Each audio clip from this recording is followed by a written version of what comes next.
Hey there everyone, Jeff Murrin here, wanting to continue, or I guess actually end our discussion of the Iliad by Homer, specifically the Robert Fagel's translation, and as I suggested here, since this is the end, we will be discussing book 24, Achilles and Priam. And so we've come all the way to the end of this, and it seems, you know, given all of the anger and the violence and the rage, the flames, the passions, the brutality of it all, this ending is it's got a bittersweet ending, and it does leave us with the idea that there are some things that aren't finished. Troy still stands when we close here.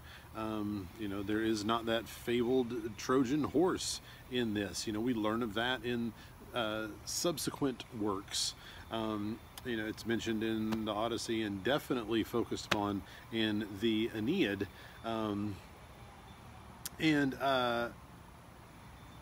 We just are left seeing how the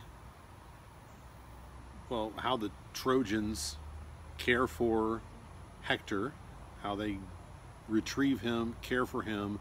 We hear some thoughts between, in the discussions between Priam and Achilles, and most importantly, I believe, Andromache's thoughts, Helen's thoughts. Helen is still within the walls of Troy. She has not been removed. Menelaus is still without his wife. Paris, who doesn't show up here either, still has her as his own. And so some things just seem like they are left incomplete, so to speak. All right, but it does leave us plenty of room for further readings, further works, and just more to anticipate and more to get in as a good prequel to other things would be.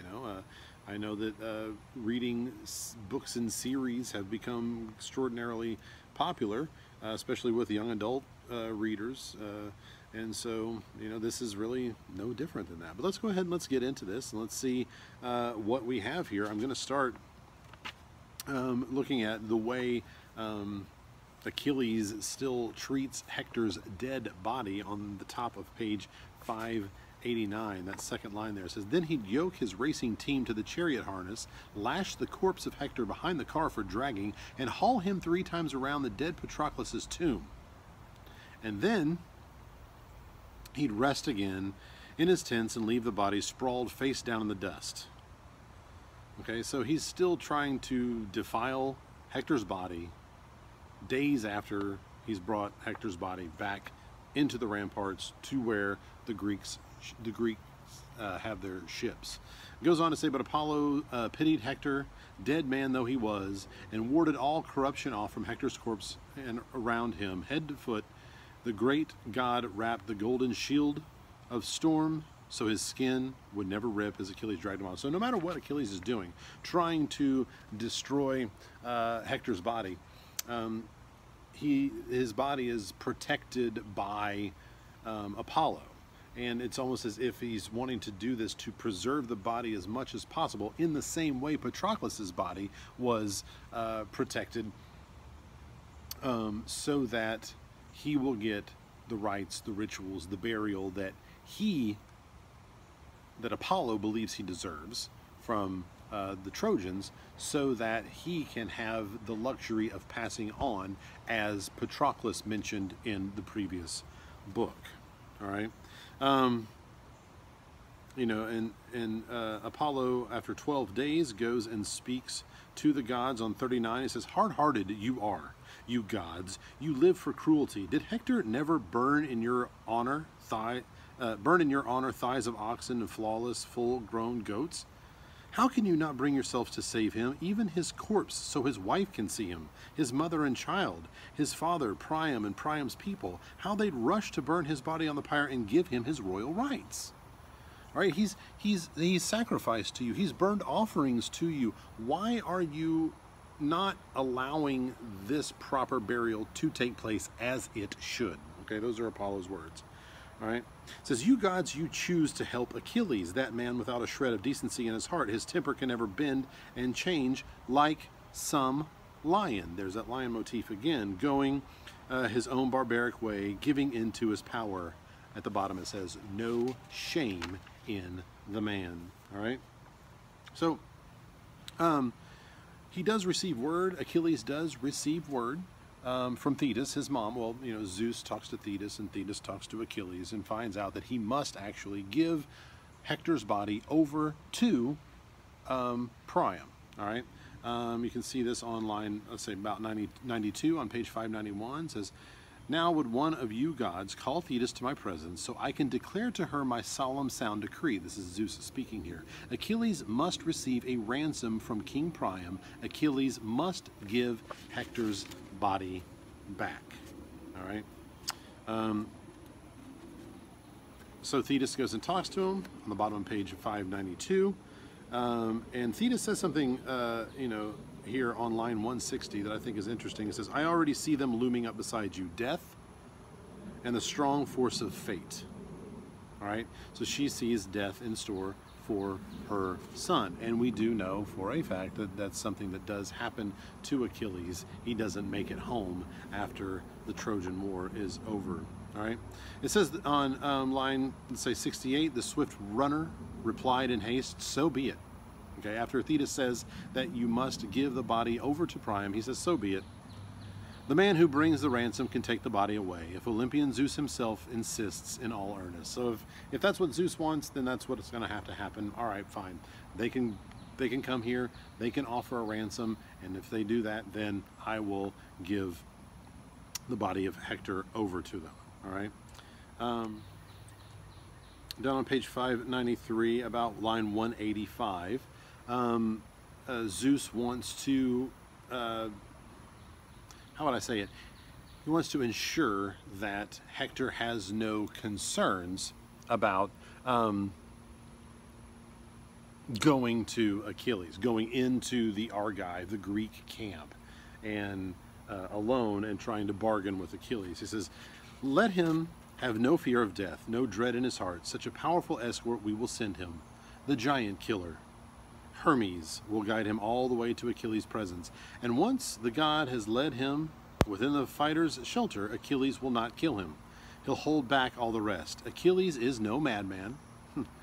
It's not how I would classify him, but anyway. No reckless fool, not the one to defy the gods' commands. All right, so he will do what the gods command him to do. He's not going to play loose and fast with that. And then Iris goes, and the messenger goddess goes and delivers that exact same message to Priam, saying, hey, you need to offer this up to Achilles, and if you do that, then you will be granted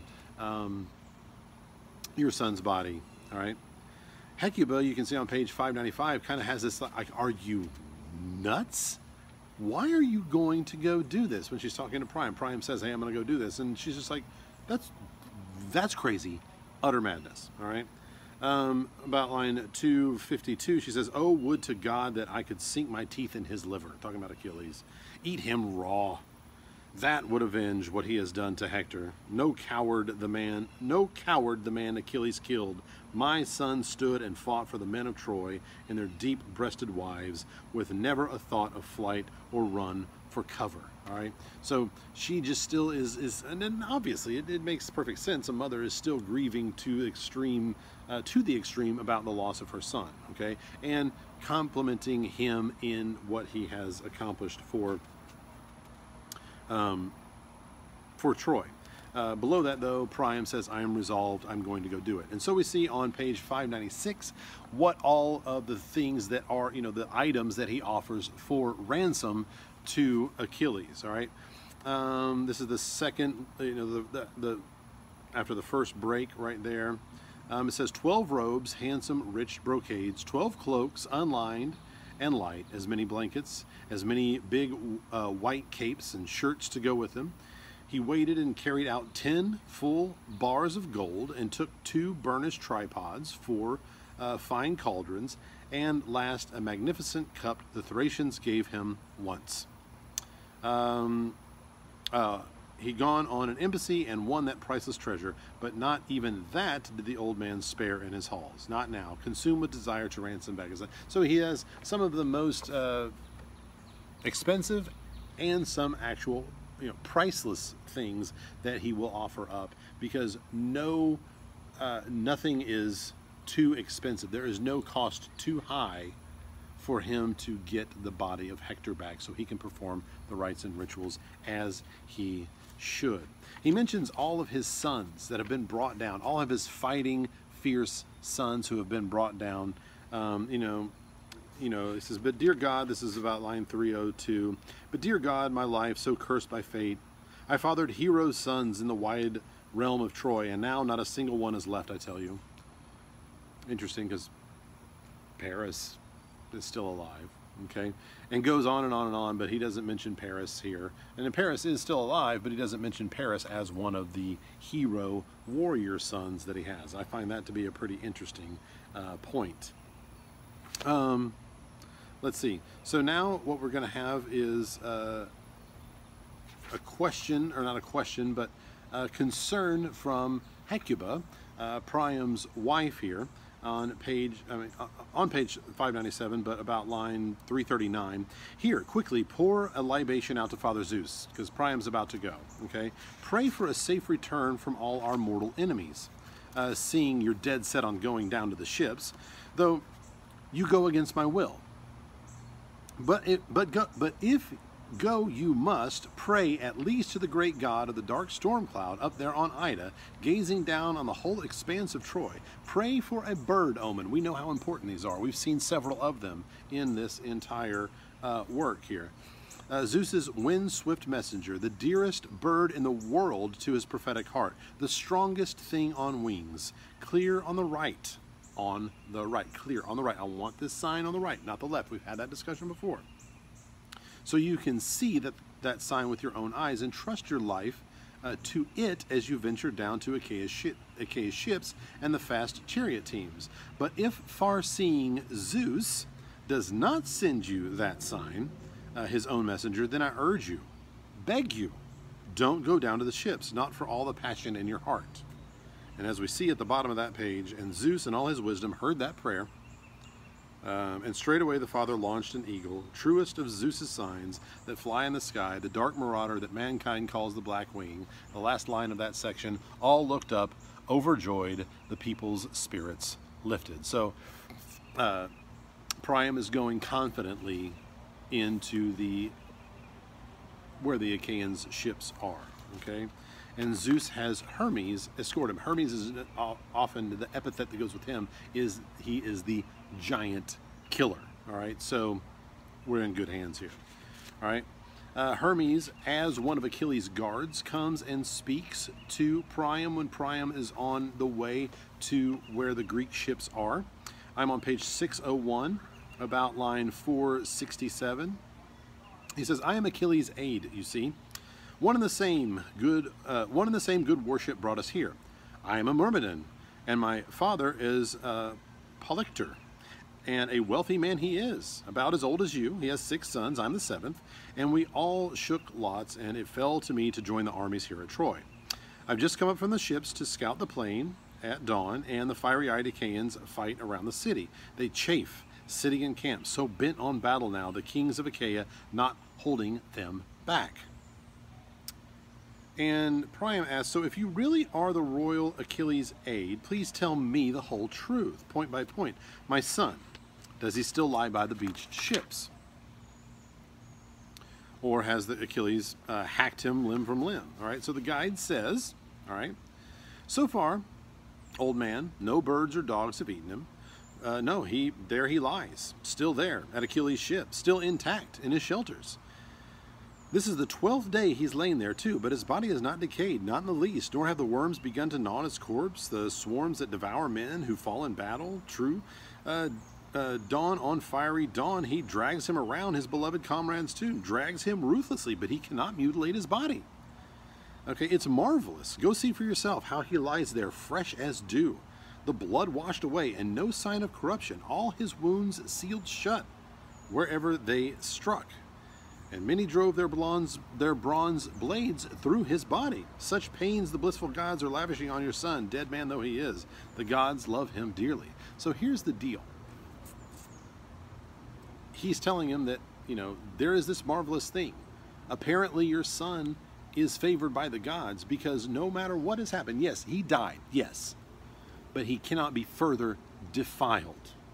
His body has been preserved, and it's waiting for you to take him so that he can be properly buried. Okay, we see on the next page that Priam enters through those ramparts, through the walls, but he enters with the help of the gods. So there's nobody there to attack him or anything. But when he gets there, he throws himself at Achilles' mercy, if you'll see on page 604, about line 560. Kneeling down beside Achilles, he clasped his knees and kissed his hands, those terrible man-killing hands that had slaughtered Priam's many sons in battle. Excuse me, all right? Awesome. As when the grip of madness seizes one who murders a man in his own fatherland and flees abroad to foreign shores to a wealthy noble host, and a sense of marvel runs through all who see him, so Achilles marveled, beholding majestic Priam. All right, it's interesting there. We have an epic simile, but the epic simile is actually in how Achilles views Priam as Priam comes in. Almost like, you've got some nerve to just enter in here the way you have done. Wow, this is pretty impressive. It says, but Priam prayed his heart out to Achilles. Remember your own father. I think this is a very ironic line right here. Remember your own father, great god like Achilles, as old as I am, past the threshold of deadly old age, but no doubt the countrymen round about him plague him now with no one there to defend him, beat away disaster. No one, but at least he hears you're still alive. And his old heart rejoices, hopes rising day by day to see his beloved son come sailing home from Troy, which that's never going to happen. He's like, look, think of your father. At least your father has the privilege of hoping for your return. But there will be no return for Achilles. He says it down there about 4 lines from the bottom, says, Hector, it's all for him. I've come to the ships now to win him back from you. I bring a priceless ransom. Revere the gods, Achilles. Pity me in my own right. Remember your own father. I deserve more pity. I deserve more pity than your father because I have lost my son. He has not lost his son. Not yet. All right? And we see Achilles addressing Priam in a response. I'm going to start reading about line 605. He says, poor man, how much you've borne.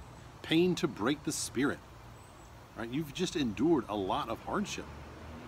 What daring brought you down to the ships all alone to face the glance of the man who killed your sons? So many fine, brave boys. You have a heart of iron. All right, so I got to hand it to you, old-timer. All right. He discusses his own father, Achilles does, on page 606, about line 632. It says, I give the man no care as he grows old, since here I sit in Troy, far from my fatherland, a grief to you, a grief to all your children. You know, so he says, yeah, you know, you make a good point when you talk about my dad. I'm not doing him really any good just being here fighting for this cause and not offering him the attention that probably he deserves. All right. He does say at the bottom of that section, he says, grief for your son will do no good at all. You will never bring him back to life. Sooner you must suffer something worse. Priam has a response on 650. He says, give him back to me now. No more delay. I must see my son with my own eyes. Accept the ransom I bring you, a king's ransom. Enjoy it, all of it. Return to your own native land, safe and sound, since you now have spared my life. And Achilles back to him, a couple lines down, says, "No more, old man, don't tip my wrath, not now. My own mind's made up to give you back your son. A messenger brought me word from Zeus, my mother Thetis, who bore me, the old man of the sea's daughter." Like, I've already made my mind up. You don't, you know, stop trying, you know, stop drilling. You've already struck oil. Okay, I'll give you who I need. You know, I'll give him over to you. Line 671 on the next page, though, there's that word, lion, again. That motif still continues. So what they do, Achilles commands them to dress the body, to prep the body for removal, so that it's ready to go whenever they take the body and return it to Troy. All right. Even I think this is interesting, this image here on line 691, where it says, Achilles lifted Hector up in his own arms and laid him down on a bier, and comrades helped him raise the bier and body into the sturdy wagon. Then with a groan he called his dear friend by name. So it's interesting to see this image of Achilles picking Hector up in his own arms and taking Hector over and just handing him over to Priam, essentially doing that, okay? And once he does that, he calls out to Patroclus, like, don't mistake this. Don't mistake this for some sort of tenderness or some sort of, lack of avenging you, okay? He says, feel no anger at me, Patroclus. If you learn, even there in the house of death, I let his father have Prince Hector back. Give me worthy ransom, and you shall have your share from me, as always, your fitting lordly share. I will share in this wealth. Okay? He goes and tells Priam, just a few lines after that, about 5 lines after that, your son is now set free, old man, as you requested. Okay? They make provisions for supper, and then they eat. Priam sleeps there. Some folks are, Achilles tells him on line, let's say 765, 766, he says, sleep outside, old friend. In case some Achaean captains come to visit, they keep on coming now, huddling beside me, making plans for battle. It's their duty. But if one saw you here in the rushing dark night, he'd tell Agamemnon straight away, our good commander. Then you'd have a real delay in ransoming the body. So watch your back while you're here until you get out of here, all right? Achilles asks, how many days do you need to do this, to go through the rites and rituals and properly take care of everything? And Priam says 12 days, and Achilles honors that request, okay? And it's interesting too here, at about line 793, this thing where Briseis is brought up here, it says, and deep in his sturdy, well-built lodge, Achilles slept with Briseis in all her beauty, sleeping by his side.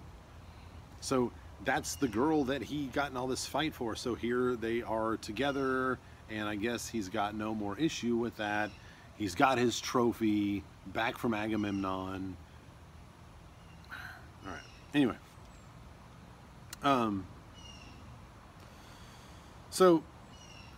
It says, but sleep could never hold the running escort being Hermes. Okay, Hermes kept on turning it over in his mind. How could he convoy Priam clear of the ships, unseen by devoted guards who held the gates? Hovering at his head, the escort rose and spoke. Not a care in the world, old man? How can you be sleeping right now? Look at you. How you sleep in the midst of men who would kill you, and just because Achilles spared your life? Now, yes, you've ransomed your dear son for a king's ransom, but wouldn't the sons you left behind be forced to pay 3 times as much for you alive? What if Atrides, Agamemnon, learns you are here? And what if the whole Achaean army learns you're here? The old king woke in terror, roused the herald. Hermes harnessed the mules and team for both men, drove them fast through the camp, and no one saw him. Okay, so he woke up thinking, oh my God, what the heck am I doing here? Got in his chariots and took off, okay, to get them safe and sound. So Priam, his return is announced by Cassandra, the goddess Cassandra, all right? And singers, we can see on page 612, singers lament the death, and Hector's wife sings. And we see again Hector's wife saying some of the same things she said last time when she learned that he died. You know, what about me? You've left me a widow. You've left your son an orphan. Those things will never, ever, ever heal in Andromache's mind, all right? About line 850. 2, oh, my husband, she says, cut off from life so young, you leave me now, lost in the royal halls, and the boy only a baby, the son we bore together, you and I so doomed. I cannot think he will ever come to manhood. Long before that, the city will be sacked. All right, long before he ever becomes a man, we're done. Troy's over. All right. It'll be plundered from top to bottom because you are dead, her great guardian, you who always defended Troy, who kept her loyal wives and helpless children safe, all who will soon be carried off in the hollow ships, and I with them. We will just be, if anything, if we're not destroyed, we will just be part of the trophy. All right. 873. You've brought your parents accursed tears and grief, but to me most of all you've left the horror, the heartbreak. For you never died in bed and stretched your arms to me, or said some last word from the heart that I can remember always, weeping for you through all my nights and days. You know, Hecuba has her take after that. And then we even see Helen. Helen speaking up about this. And this is the last thing I'm going to read to you from the book, okay? And I find this interesting because Helen was stolen. Helen is there because she was taken. She was a bargaining chip that Aphrodite offered Paris. It's kind of madness. But she seems to have this tenderness for Hector in the same way Briseis had that tenderness for Briseis had that tenderness for Patroclus. Okay, there's some parallels going between, like, they almost don't realize how similar they are to one another, the Trojans and the Greeks. But Helen, it says the third in turn. I'm on that last break there on page 613. Helen, the third in turn, led their songs of sorrow. Hector, dearest to me of all my husband's brothers, my husband Paris, magnificent as a god. That's weird. She has that take. He was the one who brought me here to Troy. Oh, how I wish I'd died before that day. That seems like conflicting views of that, doesn't it? But this now is the 12th year for me since I sailed here and forsook my own native land. Yet never once did I hear from you a taunt, an insult. But if someone else in the royal halls could curse me, one of your brothers or sisters or brothers' wives, trailing their long robes, even your own mother, not your father, always kind as my own father, why, you'd restrain them with words, Hector. You'd win them to my side.